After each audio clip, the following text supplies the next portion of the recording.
As you can see, featured in one of the displays is Royal Hall of Famer, and I want to formally introduce him, Royal Hall of Famer, the great John Mayberry. Yeah, John and I on the drive over, I said, Reggie Jackson said he hit one on Brooklyn. Hit one over Brooklyn, Frank. And John said, I almost got one over there. It just barely missed. And so we're thrilled to have John, who's one of the great guys in baseball and a legend who had an opportunity to showcase his abilities right on this very site. So John, man, thank you so much for coming out to join us today. It is now my pleasure to recognize and welcome to the podium representation from our friends over the Missouri Department of Conservation. The initial idea was for me to come out here and plant a lot of these flowers and everything that was going to be here embedded in here, and then I realized that I killed a cactus. So it was probably not a good idea, Brian, for me to put my hands in the dirt. So we found some people who understand what to do, not only put their hands in the dirt, but know how to make things grow, and they're going to handle a lot of the beautification aspects of what you're going to see here on the plaza. But representing the Missouri Department of Conservation is the department's commissioner and a dear friend of ours, Mr. Mark McHenry.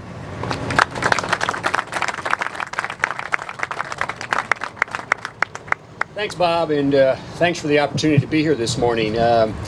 It's good to see a lot of familiar Kansas City faces, having worked in, of course, city government all these years and growing up in this area. And so today I'm here representing the Department of Conservation. Wendy Sangster and Jake in the back and Kiana went on a surfing trip. And I believe they went to Huntington Beach, California. And they were on the beach talking about surfing, and somehow the word butterfly came into that conversation. They said, well, we have a team back in Kansas City called the Monarchs, and we obviously then got talking. And so it all kind of transpired into, obviously, the word monarch. So we've got butterflies in baseball, and they all, of course, have that common term of monarchs.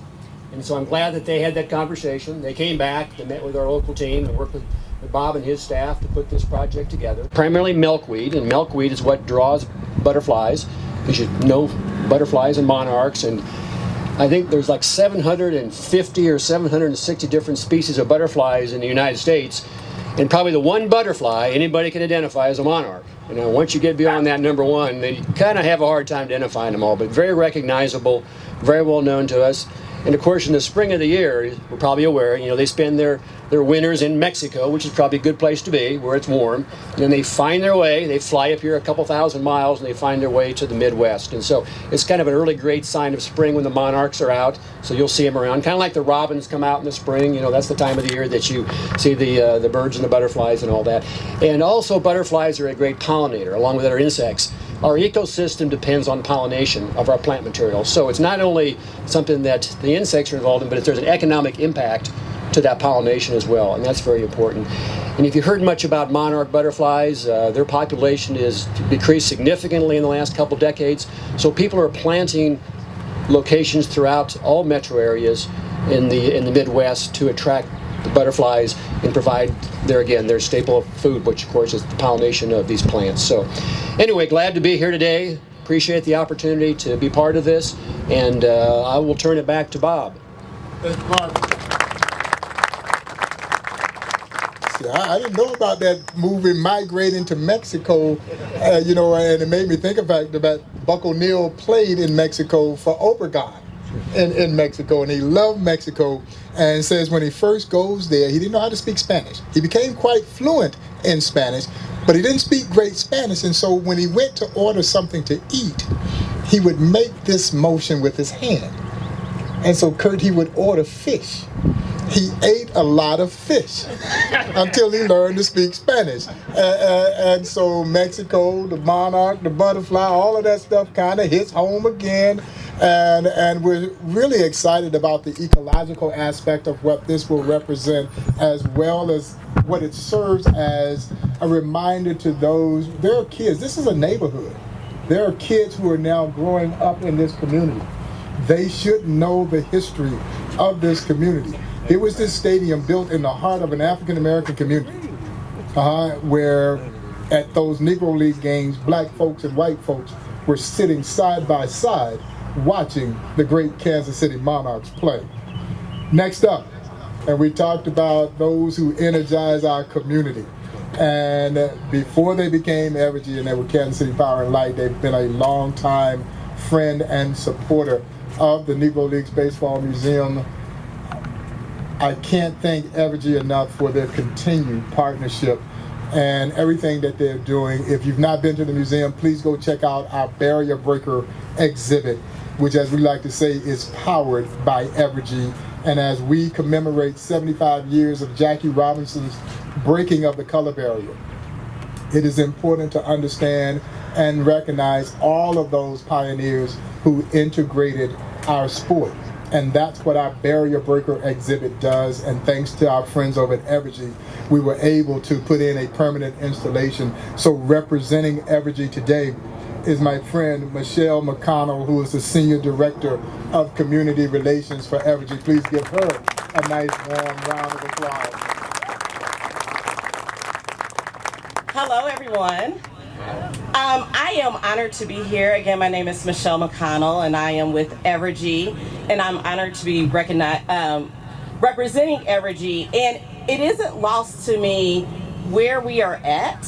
Honestly, this weekend I had the honor of going down to Tulsa, and I was on the site of Black Wall Street in the Greenwood District and learning that history. And then to follow it up just a week later to be here again, it's not lost on me as a native Kansas Cityan that history was made here. And so as Evergy, we have been longtime supporters of the Negro Leagues Baseball Museum. Personally, I think I've known Bob for 30 years. I know. But it's just such a gem in our community. And so when Kiana and Bob heard about the special grant that we were kicking off in early February, our Spread Good Energy hometown grant, you know, they applied and I said, okay, this sounds interesting. And the thing was, we really wanted to capture projects throughout our service territory where the community could be a part of it, where we could actually get our hands dirty as Evergy employees volunteering with our communities. It's something we do all the time, but we wanted some very project-specific things. So they applied. They were one of over 200 applicants for this special grant. They made it to the top 10, and then all of you actually voted for them. So they got 1,942 votes or likes on Facebook that propelled them into the finalist position. So we are just really, really excited to be here. We had about 20 employees out here a couple of weeks ago. Again, I tell people our volunteers are great and we have great people with a lot of skills. But when Kiana was trying to figure out what our volunteers could do, I said, think of me doing it. So it needs to be, you know, I'm not quite as bad as Bob. I think I can get my hands dirty just a little bit. But, you know, so they had us in here tearing out all the old infrastructure in the plants, making sure that when the department came in to plant new, they didn't have to tear out the old. So we helped prepare the ground. So anyway, I can't think of another entity that's more deserving. When I think about Spread Good Energy, that's what the Negro Leagues Baseball Museum does. You heard Bob. All the rest of us can really just say amen and go off. You know, he's always lifting up the Negro Leagues and the men and women that came through the leagues. You know, when you talk about museums here in Kansas City, here in our nation, worldwide, I don't know if I'm exaggerating or not, but if I am, but worldwide, you know, you'll be hard pressed to find another museum that has the reputation, the adoration that the Negro Leagues Baseball Museum has. And then that word energy, when you talk about Spread Good Energy, you know, you can't go to the museum and not leave inspired. You can't go to the museum and not leave energized. You can't go to the museum with a sense of hope that even though, you know, the Negro Leaguers may have faced many hardships, many trials, many, you know, barriers that they overcame. And so for me as a Kansas Citian, for my children, for Kansas City in general, and even their visitors, friends, all alike. Going through that museum, you can't help but to be energized. So we are excited to be a part of the museum's past. We are excited to be a part of this project, and we just plan to be there right along the way to help them spread good energy as they move into the future. So we actually do have our commemorative big check here that we can take some photos of, but they were awarded $10,000 specifically to help fund this project. And with that, I think we'll take pictures afterwards, but I'll turn it back over to Bob, but thank you. Yeah, no, thank you, Michelle, and thanks to Evergy for their generosity. I tell you now, I don't know if y'all caught the fact that we got 1,942 Facebook votes. Mayor caught it. I know Mayor caught it. He is very astute. I know he caught it. It's no, I think a little fate reared his head there for us to win 1,942 votes to celebrate the 1942 Kansas City Monarchs. A couple of other folks who I want to make sure I be mindful to mention. Our city manager, Brian Platt, is also here in attendance today and representing the 3rd district. Our district in which the museum resides is my friend, Mr. Brandon Ellington. Brandon, thanks so much, man, for coming out, being a part of this today as well, and for everything that you do to continue to support the 3rd District and the Negro Leagues Baseball Museum. All right, next up on the agenda, this guy knows a lot about the history of this site that we're standing on, this very hollow site that we're standing on, and he is, of course, with the Kansas City Royals, but he knows a lot about the Kansas City Monarchs. He is the historian there at the Royals and takes care of the Royals Hall of Fame. Please welcome my friend, Mr. Kirk Nelson.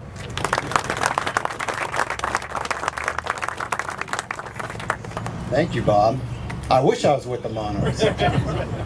If I was old enough, I'd definitely been with the Monarchs. You know, it's time for some storytelling, so I hope you're ready. So I'm going to tell you a little bit about the history of this particular place, because ballparks are special. Ballparks are special places, and the memories that are made there can remain long after those structures are no longer there. This particular ballpark that we sort of celebrate, that stood here, was built and opened 99 years ago. And it was built on what was called at the time the site of an old frog pond. So if you can sort of imagine a sort of a low-lying spot over there. But it had a higher destination, it had a higher calling to be Kansas City's gathering place for almost a half of a century. And there's really 3 distinct eras that you could say were part of what we commonly call Municipal Stadium.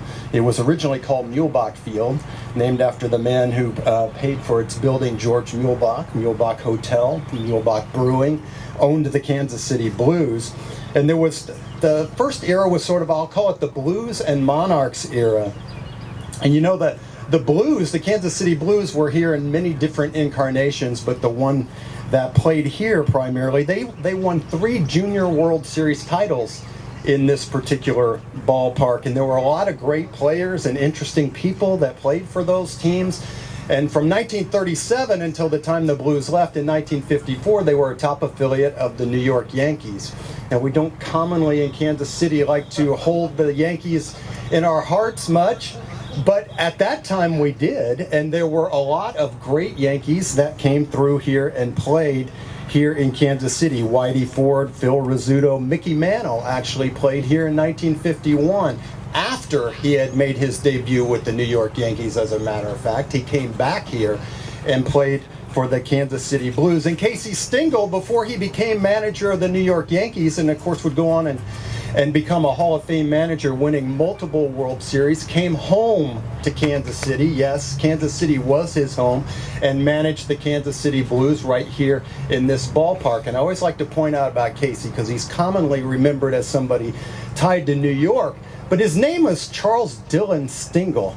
The only reason he's known as Casey is because when he was a young man and got to start playing pro ball, he went out and his teammates learned he was from Kansas City. And that is why his name is Casey Stengel forevermore.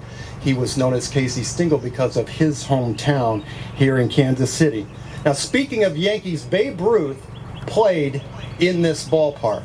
He did indeed. He came through here on many of his barnstorming tours. And in 1927, he did a barnstorming tour after that. In 1927, one of the greatest teams in all of baseball history. And he came through and barnstormed through here and played at this particular ballpark. It was the third time he had barnstormed in Kansas City. As a matter of fact, in 22, he actually came through and they played the Kansas City Monarchs in open defiance of the commissioner of baseball at the time in doing so, but the better angels of baseball's nature had Babe Ruth coming to play against the Kansas City Monarchs.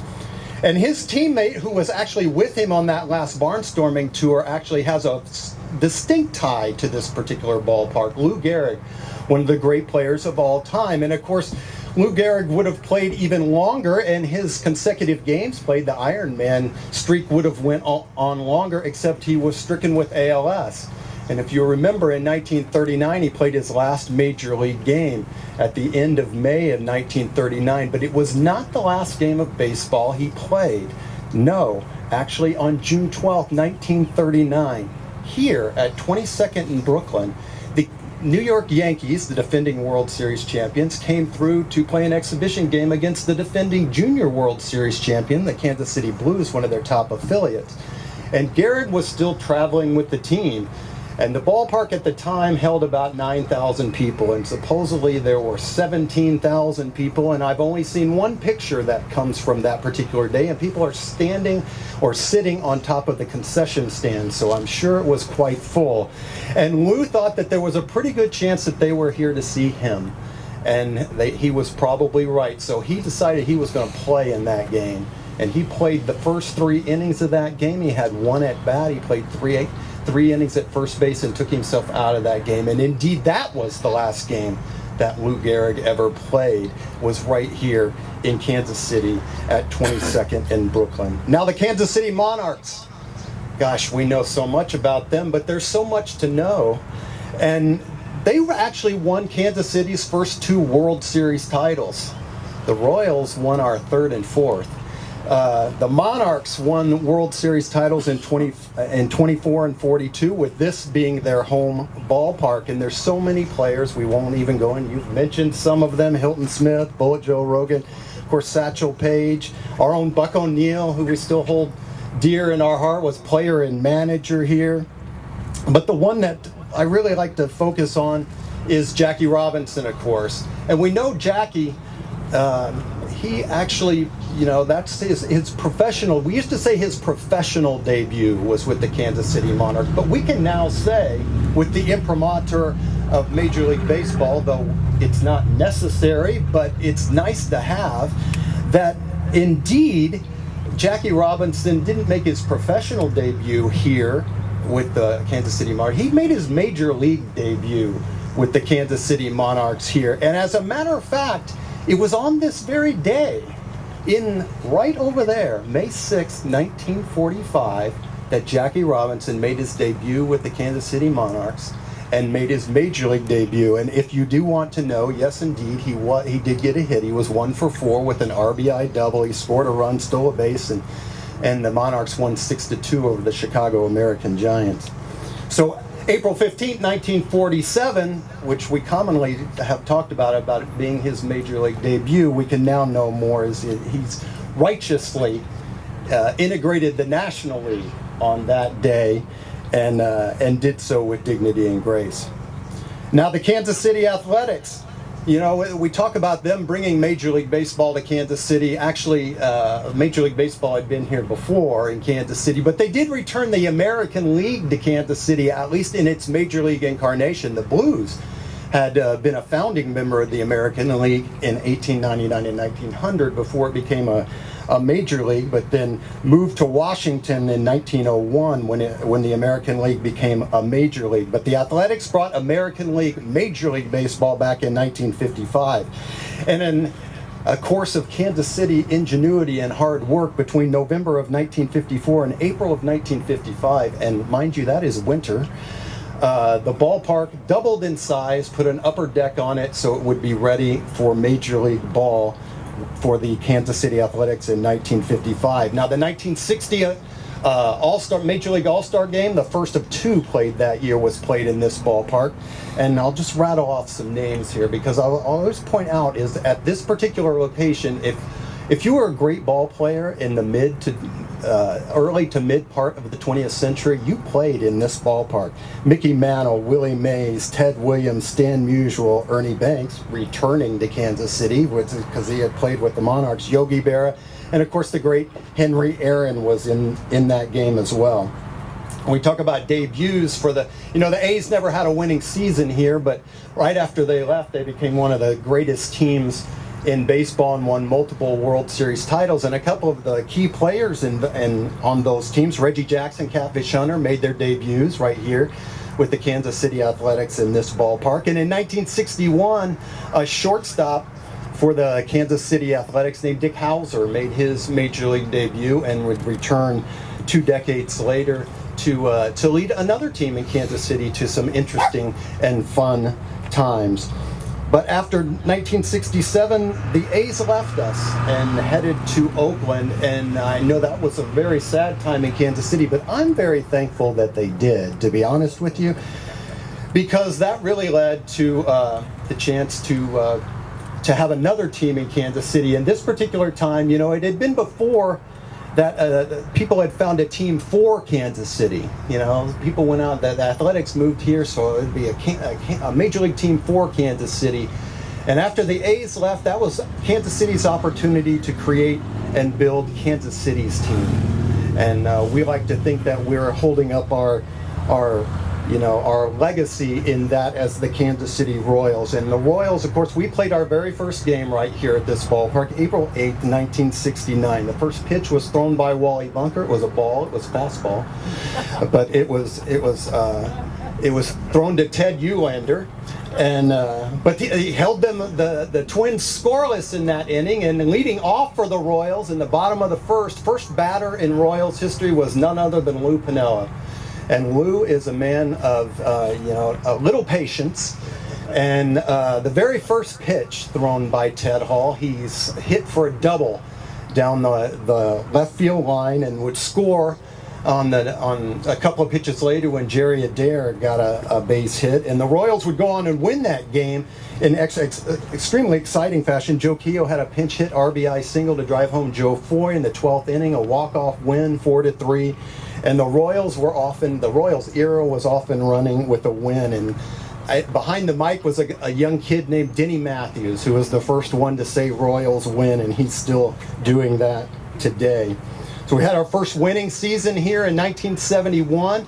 Amos Otis really became the first star of the Royals playing here. The debuts of Paul Splittoff, our all-time wins leader, right here at this ballpark. Steve Busby made his Major League debut, 2 no-hitters in his first 2 years.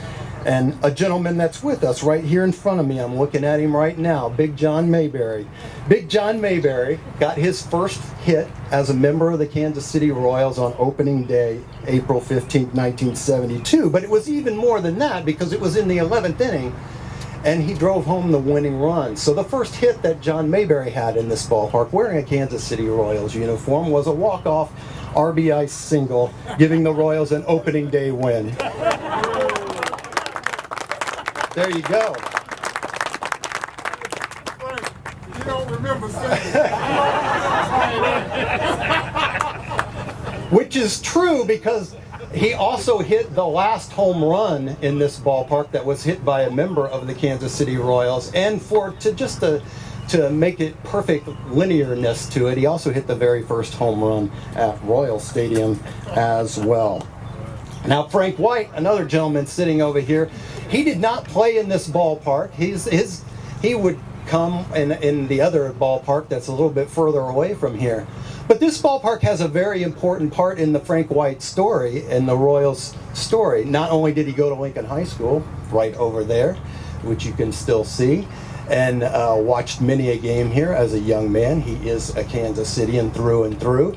But his story actually goes with the Royals Baseball Academy, and his tryouts for the Royals Baseball Academy happened right here at Municipal Stadium. So his story as in Royals history actually begins right here at Municipal Stadium, even though he didn't play here. Now I will say, because this is cool to me, the final game ever played here by the Royals was on October 4th, 1972. It was a 4-0 win by the Royals, and it was a 2-hitter thrown by a guy named Nelson. That's good for me. It was not me, and it was not no relation, but Roger Nelson, one of the great early Royals. So this spot was built for baseball, but there's a couple other things that I want to mention about it. It was a home of football too for Kansas City. When the Chiefs moved here, this was their first home ballpark as well, and it was their home ballpark when they won our first Super Bowl. So, and then the last game that they ever played here, Christmas Day 1971, unfortunately it was a loss, but it goes down in NFL history. It was then the longest game in NFL history, and it still is the longest game in NFL history. And from a cultural standpoint, in 1964, September 17th, 1964, the Beatles played at Municipal Stadium. It was the one and only time that the Beatles ever played together in Kansas City, and it has a great baseball story because it was not originally on their tour, their initial tour of the United States. And it was Charlie Finley, who owned the A's at the time, probably in a bid to impress his teenage daughters, was trying to get a Beatles concert in Kansas City. So he called their manager, and their fee at the time was $25,000 for a 30-minute, 10-song show. And so he thought, well, I'll offer double. I'll offer 50, and they'll come. And so he offered 50, and they said, the boys, that's the one off day on this tour, and they're not coming. So he said, well, how about I'll double that? How about 100? Nope, it's an off day. The boys are not coming. So he said, how about 150? And they said, okay, we'll show up for that. An unprecedented amount of money at the particular time. And when they got here, Paul McCartney was asked, will you be playing more than 30 minutes for $150,000? And he said, no, we won't. We'll just play extra well. And I suppose that they probably did. And they started that particular show with a song that they had played before, but they hadn't played in a long time. And it was a play on the Lieber Stoller song, Kansas City. Kansas City, hey, hey, hey, hey. And they played it to open that. And then they liked playing it so much that a month later they put it on their second album. And it is still on that, and it is the song that we play at Kauffman Stadium after every Royals win. So hey, hey, hey, hey, it starts right here at Municipal Stadium. So, special things happened here. You know, the great American writer James Baldwin once said, perhaps home is not a place, but simply an irrevocable condition. And I think I can sort of take that to heart because in a way I feel at home here remembering this ballpark, despite the fact that I was never here myself. I never stepped foot into the ballpark to watch a game, but I feel like I have a connection with the place, even though I never stepped in it. It was Kansas City's field of dreams. It was built, and they did come, and it added to our culture and history, therefore it added to all of us, and it made us all eternally better for it. Thank you, Bob.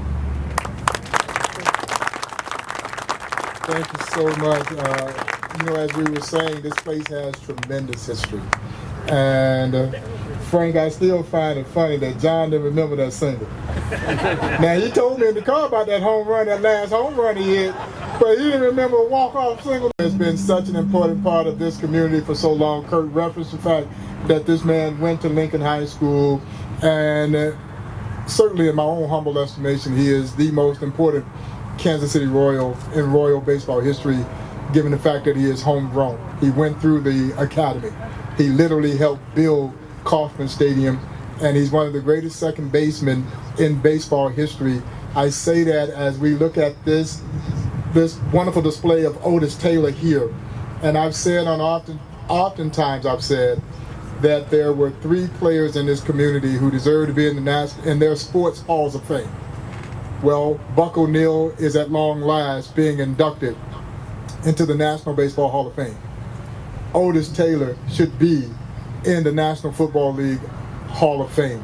And this man, the Jackson County executive of our great county, and of course, Frank White, should also be in the National Baseball Hall of Fame. Please welcome Mr. Frank White.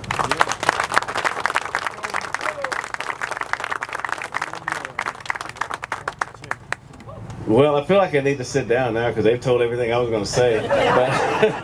But Bob, thank you so much. I really appreciate it. I really appreciate being here. This is home to me. I grew up 10 blocks down Brooklyn here, and like Bob said, I went to Lincoln Junior and Lincoln Senior, and everyone in this plaza, I either knew, played with, or played for, with the exception of Jackie Robinson. So it's really kind of neat for me to come back and see this and see where it's going, and you know, it's really kind of special to see Big John, because Big John was my first roommate in baseball. The best storyteller you'll ever want to meet. So if you get a chance, let him tell a story. He's got a story for you. But many days I've watched from our bleachers over there in the high school. You could look over into the Municipal Stadium. So I watched many games from those bleachers. I watched Satchel Paige pitch 3 innings against the Red Sox. I was in the stadium to see the Indianapolis Clowns play. Saw Big John play in this stadium, and to be able to be here and be in, well, actually we're a little bit this way, but right field is over here. And earlier someone had mentioned Lou Piniella, and Big John could tell the stories a lot better than me, but there used to be a door that exited out to Brooklyn, and all the cabs were parked along Brooklyn. And so I think it was Lou that made the last out of the game. He was so irritated, just kept right down the right field line, out the door, grabbed the cab and went home. So he never came back. But we've got some great stories we can tell you, but I won't tell you today. But like I say, this is really awesome to me to be here and to be with everyone today. And I just want to take a minute to introduce a couple guys. Ron Finley, a 2nd District County Legislator, who's over this district, and also Mike Brandmeier, who is the owner of the Kansas City Monarchs, who allows me to come and coach every now and then when I'm bored. So when the politics get to be a little too heavy, I go over there and coach first base and we have fun. But I'm really excited that I was able to come here, and I'm really pleased to see Big John. The best advice Big John gave me as a player, he said, the one thing I want to tell you right away is that I don't care if it's raining, I don't care if the sun's shining, I don't care if it's wet, I don't care if it's snow, I don't care if the ball hit a rock, I don't care if the ball goes in a hole. He said if you don't make the play and the writers ask you why didn't you make the play, he used a different word, but he said I just tell them I just screwed it up. So what that meant to me, he said we're gonna make our mistakes, we're gonna admit our mistakes, and we're gonna get better with no excuses. And so that was the best piece of advice I got. And the second bit of advice I got was from Cookie Rojas, who said, when you know when to do something and when not to do something, you're going to be okay. Didn't know what he was talking about at the time. But later on I realized he was talking about the decisions you make on the field. And when you make them and how you make them is what's going to make the game either more difficult for you or easy for you. But here, I walked these streets many times. I ran my hands down the side of this building many times. All the athletes came out the right field side door, and we was too afraid to talk to them. And I just really felt like one day I wondered if I was ever going to play in the stadium. And Kurt, I did play here, but it was amateur. It was an amateur all-star game, and so and then trying out here was a wonderful experience, because I've never tried out for anything, and you got 300 boys trying to try out for. You don't know what you're trying out for, and so but it was a great experience for me to really have that opportunity to play professional baseball, and I think that most people, especially black athletes, we have the ability, we have the talent, but sometimes we don't have the fundamental skills to move us faster than we should. That move as fast as we want to move, because to me it's like what the academy did for me. We were able to do the same things over and over and over and over, and before you know it, it becomes easier for you. And just to give you an idea how fast it happened, I went from a guy playing 35 games in the summer, no high school baseball, And I was a month from turning 20 when I went into the baseball academy, and I was in the big leagues at 23. So it just happened that fast. And then having guys like John tutor me for another couple of years made it a lot better. But I just want to say I'm glad this is in my community. I'm glad it's going to get recognized even more. I want to thank Evergy for all the great work that you guys do for our community. And it's always nice to see companies give back to the community. And I don't think you could have picked a better project for this grant, because I think that these guys are so deserving. And I was honoring Bobby Bell the other day, and Bobby is probably, to me, the greatest athlete to ever play here in Kansas City. But just super. I just can't even, I'm all choked up, Bob, because when you get athletes honored like this, and you know them and you played with them and played against them, it's really fun, and makes me think that what I did was even more special. And I just want to say that I'll venture here more. And where's Sean? Sean was at the city, and I came through here a couple years ago. I didn't like the way it looked, and I called Sean. I said, Sean, we got to do something. And Sean came over he sent people over. They cleaned it up, because these guys are great. These guys are to be respected. These guys were more than just baseball players. And in the words of Kareem Abdul-Jabbar, he said,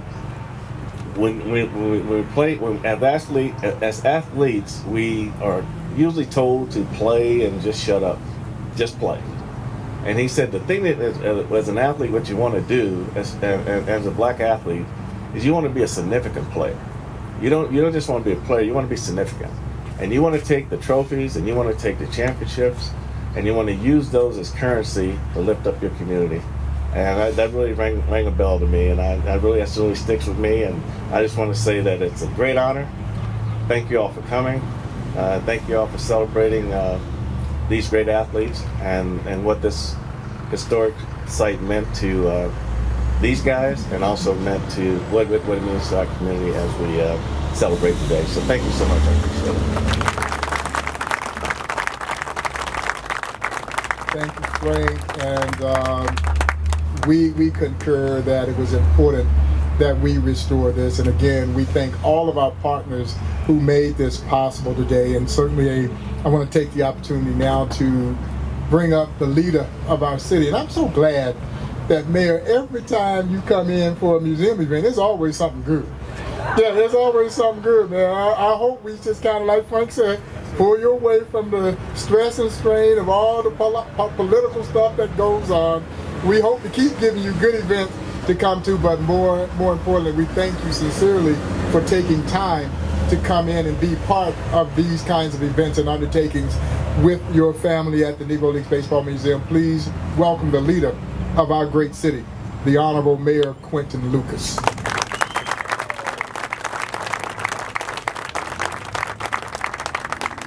Well, I heard so many good stories and so much outstanding discussion. I don't know why y'all letting a non-athlete, non-baseball player, even that tall fella talk for a little while. But I will say just a few things, and then I will sit down. For those who are wondering, who are a little chilly, might be bald-headed like me or just cold, we are in the bottom of the 9th inning right now, so we're going to be done real soon. I want to thank a few people as well, and then I'll have a few remarks. They have been mentioned already. John Hughes, Stuart Bullington, folks who worked for the city of Kansas City, Missouri. I'm sorry, Sean, folks who work for the city of Kansas City, Missouri, although he keeps telling me he's trying to retire one of these days. But folks who, when somebody calls, when somebody says in some of our historic neighborhoods where a lot has changed, that we still want to see the beauty, we want to see it cleaned, we want to see it kept up, that makes a huge difference for a lot of us who are children of the inner city. And for those of us who were children of the inner city at a time when a lot of these structures were torn down, some of the houses were empty, some of the blocks weren't kept up. Your work means a lot in terms of letting us know that there are great stories as we walk down the street, knowing that there were great people who made historic impacts in our community, and knowing that if we live off of 22nd in Brooklyn, that might mean that we are a part of something absolutely amazing, even today in 2022. You didn't have to be around in 1942, you didn't have to be around in 62. and you can make positive differences for the future. I want to thank some other folks who are a big part of not only the Negro Leagues Baseball Museum story, but our community story. Everyone who is on the board of the Negro Leagues Baseball Museum, could you just raise your hand and let us acknowledge you? I know we've done Brother Battle, right? Okay, yeah, go ahead. Yes, absolutely.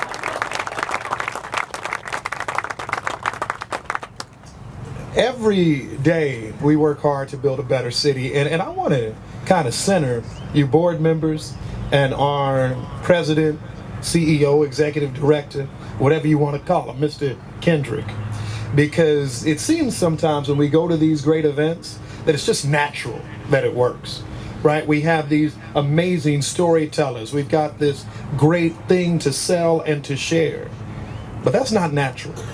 That is not the way it works each and every day. As a mayor sometimes, I know the city manager knows it and the county executive and others, sometimes these things just don't work like magic. It takes instead some magic people who do the work each and every day, folks who are walking the corridors of Washington, Jefferson City, City Hall, the county courthouse, going to private museums, foundations, businesses, to say, you are going to know about the Negro Leagues Baseball Museum. And after you've learned about the Negro Leagues Baseball Museum, you're going to support the Negro Leagues Baseball Museum. You're going to come back. You're going to share. These aren't just stories about our past. These are key to telling the stories of the future. And Bob Kendrick, thank you for building the future of Kansas City every day.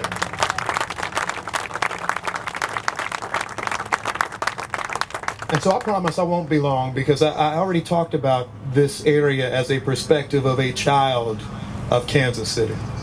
And something that is so beautiful for me, first of all, I always love following Frank White. Sometimes I feel like I'm ill-equipped to follow Frank White, because Frank can tell you a story about building Royal Stadium, can talk to you about playing here, talk to you about Lincoln High School, tell you everything, connect so much of what has been the black experience in Kansas City through the 20th and 21st century. But as I stand here, I think about my family too. Folks that talk to me about the excitement that they had to have big league events in their neighborhood, down the street. Like Frank said, to be on the bleachers at Lincoln High School and to be able to see these amazing people come through town. Talking about how thrilling it was to have professional baseball in their neighborhood, professional football in their neighborhoods. I have an uncle who sent me a Chiefs Wolfpack t-shirt and talked about how in the late 60s the fans were the Wolfpack and how exciting it was and what it meant for them way back in the day. And he was saying, I still don't like the new stadium. And I said, Uncle, it's been there for a minute. But nonetheless, these people and these experiences that tell us so much about what Kansas City is, what we had in the past, and what we can be in the future. And so as I stand here and think about what people saw in years past, when I think about mayors like Ilis Davis and H. Roe Bartle, folks that maybe never thought there'd be a mayor that looks like this, I think about where can we be 50 years from now. And the thing that makes me proud of where we can be 50 years from now is that we're still telling stories of 50 years past, 100 years past, of people who have had amazing impacts. And people, by the way, like John Mayberry, Frank White, that they're going to be talking about 50 years from now, 100 years from now, as we continue to talk about how valuable our history is, our heritage is, how valuable this corner is, and how valuable Brooklyn and 22nd is for everybody in our region and our country. Mr. Kendrick, thank you for being a big part of this. Thank you all for being here to celebrate. And thank you for making Kansas City an amazing, wonderful, important, and valuable place in every neighborhood. God bless you.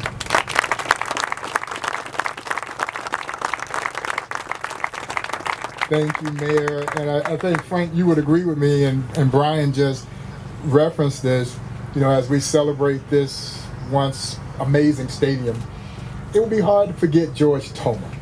George Toma, who grew grass on this site like nobody ever has, and he employed a lot of black kids and taught them how to grow grass and take care of a stadium. And so our thoughts are absolutely with the great George Toma, who's still doing it to this day.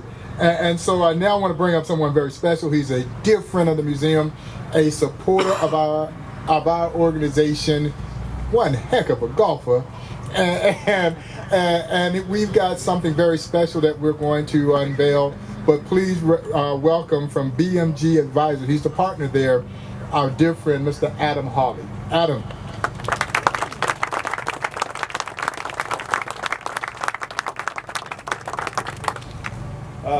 Amen.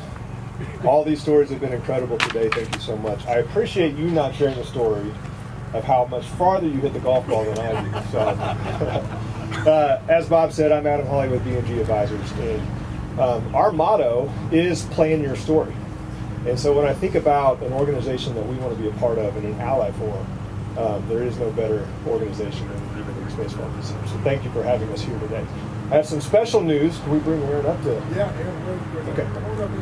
So my friend Aaron Norris is a local artist and painter, and we were sitting on the patio one day, and he told me about this painting that he had. I said, Aaron, we got to get that to the museum, and he jumped right on it. So Aaron Norris painted this beautiful painting, if you want to pull this off, of the great Satchel Paige, and he's dedicating that to the museum today.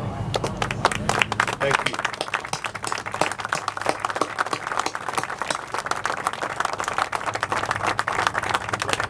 That's it. That's all I got to say. Thank you so much, Aaron. Let's get out of here.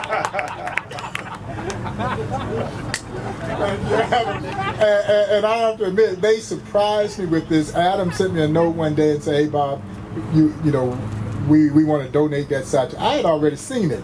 And I had sent Aaron a note about how much I love that piece on Satchel. And Frank mentioned the fact that he watched the game over the bleachers of Satchel pitching for the Kansas City A's. But please keep in mind, folks, that Satchel Paige was reportedly 59 years old when he pitches 3 shutout innings against the Boston Red Sox, giving up only 1 hit in those 3 innings. Great trivia question. Who got the lone hit off of Satchel? Hall of Famer, but it wasn't Ted Williams.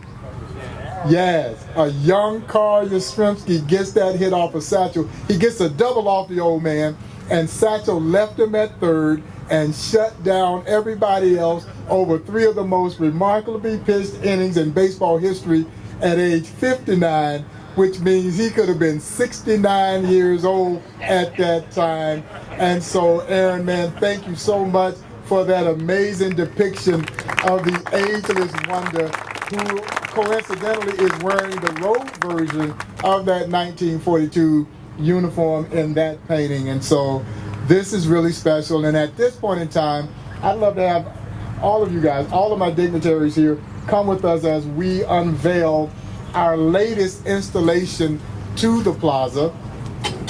And Kirk mentioned the fact that this is a special day because we chose the timing of the rededication to coincide with a milestone event that occurred at this very site. May 6, 1945, Jackie Roosevelt Robinson did indeed play his first game as a member of the Kansas City Monarchs. And as I mentioned, as with baseball and the baseball world are now commemorating 75 years of his courageous first step on the field as a member of the Brooklyn Dodgers, forever changing the game of baseball, but more importantly, forever changing this country. It is so important that people understand that it does not happen without Kansas City, and it does not happen without the Negro Leagues. So we are proud to unveil our new Jackie Robinson display as the most recent installation to this beautiful plaza. And folks will have an opportunity now to come and learn about Jackie Robinson's route as a member of the great Kansas City Monarchs. And so again, special thanks to all of our partners. You've heard from all of them: Draw Architect, BMG Advisors, our friends over at Evergy, also Cardwell Banker, Up Life Realty, Hallmark. Thank you, Hallmark. I hope you all will join us for the rest of the weekend celebration, including our Jazz and Jackie concert. It's our first event since the pandemic. Saturday evening, 7 p.m. at the Gym Theater. We return with our musical salute to Jackie Robinson with the legendary vocalist Phil Perry in concert and a young, dynamic, smooth jazz keyboardist named Mark Harris II. Don't miss this. There are still tickets available. We look forward to seeing you guys. Come down, check out the new exhibit, and be back here and see old Bob roll down that hill tomorrow, trying to walk down that hill, John. I don't know if this is a good business decision or not, man, but I promised them I would do it. But thanks to everyone for being here. Enjoy the rest of the day, and thank you, Buck, for not letting it rain on us.